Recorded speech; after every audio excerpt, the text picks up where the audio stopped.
Hi everyone, your Optom coach this side, and today we'll be discussing the base of the orbit.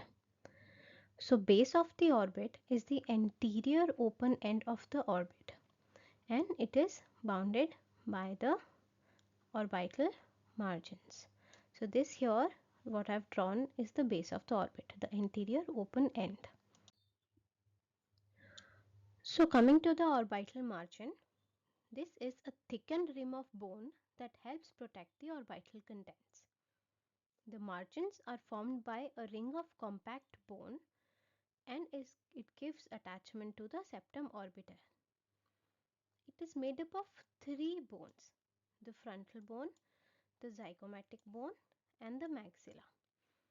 Now, as we discussed in the previous presentation, the composition of the margin is different than the composition of the orbital walls. We'll be discussing the orbital walls in the next presentation.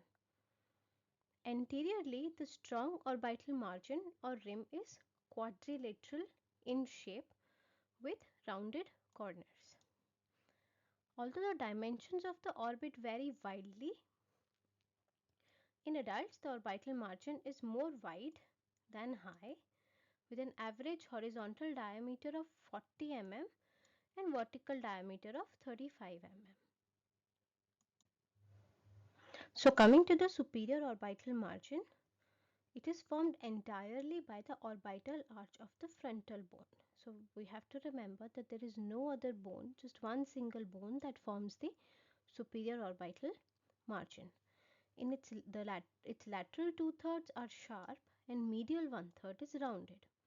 And the junction of the two parts is the highest point of the orbital arch, and here lies the supraorbital notch, which transmits the supraorbital nerve and the artery. The supraorbital notch can be palpated easily and usually used while giving anesthesia before surgery. And in 25% of orbits, the supraorbital notch is enclosed to form a foramen. About 10 mm medial to the supraorbital notch is the supratrochlear groove transmitting the supratrochlear nerve and artery. The supratrochlear notch remains a notch or a groove in majority of the orbits, becoming a foramen in just 3%.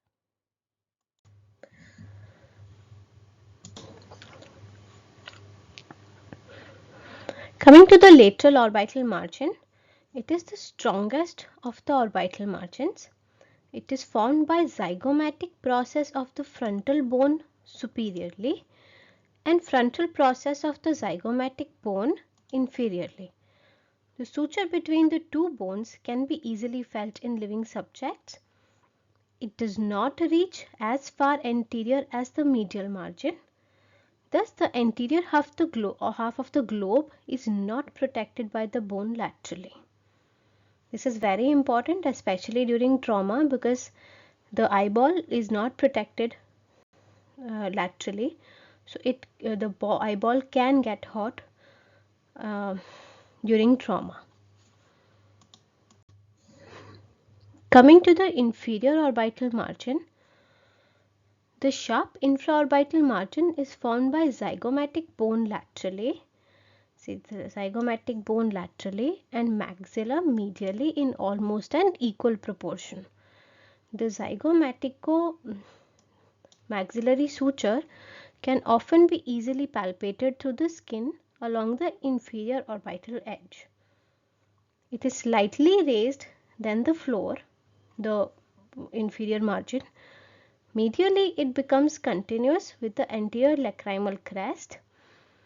The infraorbital foramen, that is the opening from the infraorbital canal, is found in the anterior surface of the maxillary bone, somewhere here, transmitting the infraorbital nerves and vessels situated 4 to 5 mm below the orbital margin in line with the superior supraorbital foramen. So it is in line with the supraorbital foramen almost 4 to 5 mm from the margin, and it transmits the infraorbital nerves and vessels. The medial margin is formed above by the maxillary process of the frontal bone and below by the lacrimal crest of the frontal process of the maxilla. The upper part of the medial margin is indistinct and becomes continuous with the posterior lacrimal crest, and the lower half is sharp and is easily felt because of the anterior lacrimal crest. It is important to remember that the medial margin is not continuous, it is rather discontinuous.